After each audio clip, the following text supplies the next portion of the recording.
गहरे जंगलों के बीच बसा था नंदपुर, एक पुराना रहस्यमयी गांव। यहाँ के बुजुर्ग अक्सर एक खोए हुए खजाने की कहानियां सुनाया करते थे। कहा जाता था कि सदियों पहले महान योद्धा राजा वीर सिंह ने एक अनमोल खजाने को जंगल की किसी गुप्त गुफा में छिपा दिया था।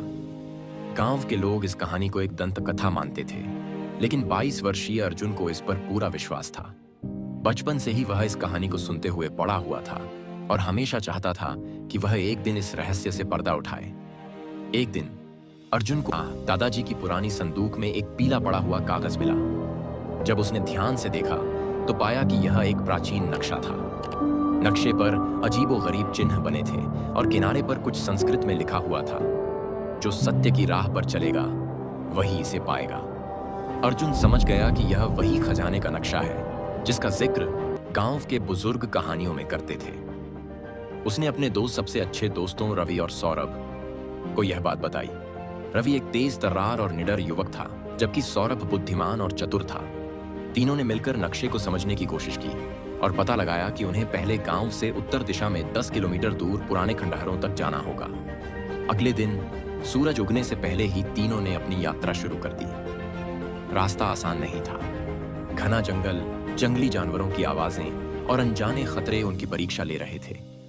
कुछ घंटों की कठिन यात्रा के बाद वे पुराने खंडहरों तक पहुंचे। यह जगह सुनसान थी। वहां सिर्फ गिरे हुए मंदिरों के अवशेष और टूटी हुई मूर्तियां थीं। सौरभ ने ध्यान से नक्शे का निरीक्षण किया और कहा, नक्शे के मुताबिक हमें इस जगह पर कोई गुप्त दरवाजा ढूंढना होगा। अर्जुन ने खंडहरों के बीच एक बड़ी शिला देखी जिस पर कुछ अंकित था। जाकर देखने पर उसने पाया कि उस पर वही संस्कृत श्लोक लिखा था, जो सत्य की राह पर चलेगा वही इसे पाएगा। सौरभ को तुरंत समझ आ गया कि यह कोई पहेली है। उसने शिला के आसपास खोजबीन शुरू की और जमीन पर एक अजीब सा पत्थर पाया। जैसे ही उसने उस पत्थर को दबाया, एक गहरा गूंजता शोर हुआ और शिला धीरे धीरे खिसकने लगी। उनके सामने एक गहरा अंधेरा रास्ता खुल गया। तीनों दोस्तों ने हिम्मत जुटाई और अंदर घुस गए। सुरंग बेहद संकीर्ण और अंधेरी थी। अर्जुन ने अपनी मशाल जलाई और आगे बढ़ा। जैसे जैसे वे अंदर बढ़ते गए, रास्ता और डरावना होता गया। तभी अचानक उन्होंने महसूस किया कि जमीन हल्की सी हिल रही है और अगले ही पल उनके पीछे की दीवार बंद हो गई। अब हमारे पास सिर्फ एक ही रास्ता है, आगे बढ़ना, रवि ने कहा। वे आगे बढ़े और कुछ ही दूरी पर उन्हें एक बड़ी पत्थर की दीवार दिखी, जिसके बीच में 3 घुमावदार पहिए लगे थे। दीवार पर लिखा था, सही क्रम में घुमाओ वरना वापसी का कोई रास्ता नहीं। तीनों दोस्तों ने दिमाग लगाया और समझ गए कि यह एक पहेली है। सौरभ ने नक्शे को फिर से ध्यान से देखा और बोला, शायद हमें इन्हें एक खास क्रम में घुमाना होगा। उन्होंने धीरे धीरे पहियों को सही क्रम में घुमाया और अचानक दीवार खुलने लगी। दीवार के पीछे एक विशाल गुफा थी। अंदर जाने पर उन्होंने देखा कि गुफा के बीचों बीच एक प्राचीन संदूक रखा था।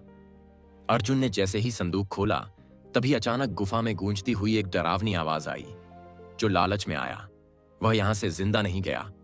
अचानक जमीन हिलने लगी और उनके चारों ओर रेत का बवंडर उठने लगा। अर्जुन और उसके दोस्त घबरा गए, लेकिन फिर भी हिम्मत बनाए रखी।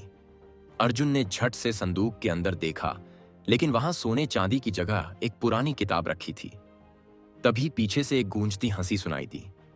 वे पलटे तो देखा, एक बुजुर्ग साधु वहां खड़े थे। उन्होंने कहा, राजा वीर सिंह ने अपने आखिरी समय में यह महसूस किया कि असली खजाना सोना चांदी नहीं बल्कि ज्ञान है।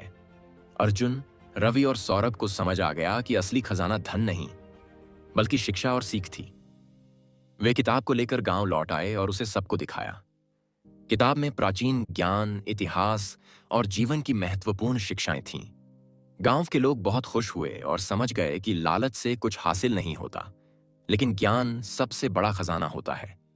अर्जुन ने किताब के ज्ञान को गांव के बच्चों में बांटना शुरू किया और धीरे धीरे नंदपुर शिक्षा का एक महान केंद्र बन गया। कहानी से सीख, साहस, धैर्य और बुद्धिमानी से हर मुश्किल का हल निकल सकता है। अगर तुम्हें यह कहानी पसंद आई तो बताओ, अगर तुम्हें एक प्राचीन नक्शा मिले तो क्या तुम खजाने की खोज पर जाओगे?